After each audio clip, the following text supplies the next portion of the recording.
Ensuite, la réputation d'un site va être évaluée par les évaluateurs en fonction de plusieurs critères. C'est-à-dire qu'ils vont rechercher sur Internet des références qui parlent de ton site ou de ton expertise, comme par exemple un gain à certains concours. Je pense notamment au concours Lépine. Si tu as eu un prix Lépine lors du passé, je t'invite à le mentionner avec de préférence un lien si possible vers un certificat ou quelque chose qui expose, qui accrédite ce que tu avances, c'est-à-dire ta médaille d'or, ta médaille d'argent, ta médaille de bronze au concours Lépine, à savoir qu'il y a tout type de prix qui sont distribués, hein, je pense particulièrement au prix Truffaut, voilà, il y a plein de choses. Si tu as gagné un concours, tu as été cité quelque part par des organismes ou des sites d'autorité, mets-le sur ton site. Notamment, ça va rassurer ton client, mais surtout, ça va rassurer l'évaluateur qui va te mettre un petit plus dans ta note de qualité parce qu'effectivement, tu auras une recommandation pertinente. Ensuite, dans la réputation, l'évaluateur va également regarder justement les recommandations d'experts que tu peux avoir. Donc là, c'est un petit peu la même chose que ce qu'on vient de voir, mais voilà, si tu as été recommandé par, je sais pas, si tu as eu une recommandation télévisuelle sur une chaîne YouTube par un influenceur assez pertinent qui lui-même est considéré comme d'autorité par Google, mais le lien, il faut vraiment tout ce qui a été positif dans ta communication, il faut que tu le mettes en avant sur ton site ou au moins qu'on puisse le trouver.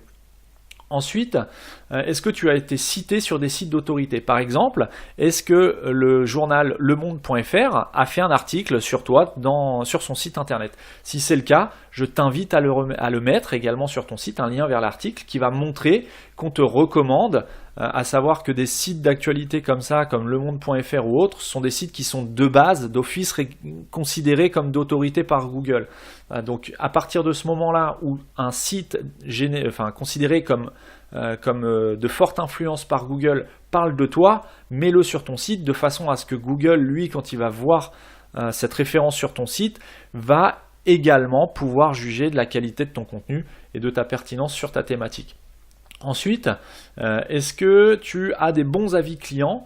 Alors attention, les avis clients, il y a deux choses. Il faut différencier, et ça, il faut savoir que Google, attention, hein, les évaluateurs, c'est leur métier, ils évaluent des centaines, des milliers ou des dizaines de milliers, j'imagine, de sites chaque jour, donc ils ont vraiment l'habitude. Tu ne penses pas envoyer un signal d'autorité superficiel, enfin pas superficiel, mais un signal d'autorité artificielle en mettant de faux avis clients sur ton site. Tu te doutes bien que si tu connais cette pratique, il faut imaginer que Google a quand même quelques longueurs d'avance sur ce que tu peux connaître, notamment en termes de recherche, d'algorithmes et d'évaluation de qualité. Donc si tu as des avis clients, deux choses. Première chose, les avis clients qui sont postés en interne sur ton site, il est clairement écrit dans les guidelines que ça n'est absolument aucune preuve de bonne ou mauvaise réputation. Ça signifie tout simplement que Google est tout à fait au courant du concept qui consiste à mettre de faux avis clients sur ton site. Bien que ce ne soit pas déontologique, tout ce que tu veux bien, il y a des personnes qui le font. Moi, je considère que c'est une pratique totalement à proscrire. Pourquoi? Déjà, si tu commences à mettre des choses fausses sur ton site, que tu souhaites induire en erreur ton utilisateur, c'est qu'il y a déjà une logique qui n'est pas très saine dans ta démarche de commerçant, sachant qu'un commerçant est là pour générer du chiffre d'affaires, on est d'accord. Par contre, tu es avant tout là pour répondre à un besoin de tes utilisateurs. Si tu vends des cravates, ça signifie que tu souhaites aider les personnes, les hommes ou les femmes, qui souhaitent acheter une cravate, à les conseiller au mieux pour que la cravate qu'ils choisissent s'accorde au mieux avec leur tenue vestimentaire. Enfin bref, tu vois le concept, je me noie un petit peu dans mes explications, mais voilà, le but c'est vraiment ton but premier avant même de vouloir faire de l'argent, bien que ce soit le but d'une entreprise, hein, quelle qu'elle soit, ça doit être de répondre à un besoin utilisateur. Donc prends un petit peu de recul sur ton activité aujourd'hui et pose-toi cette question. À chaque fois que tu vas faire quelque chose ou que tu vas mettre quelque chose en place sur ton site, pose-toi la question suivante, à savoir, est-ce qu'en faisant ceci ou cela sur mon site, est-ce que je réponds à un besoin?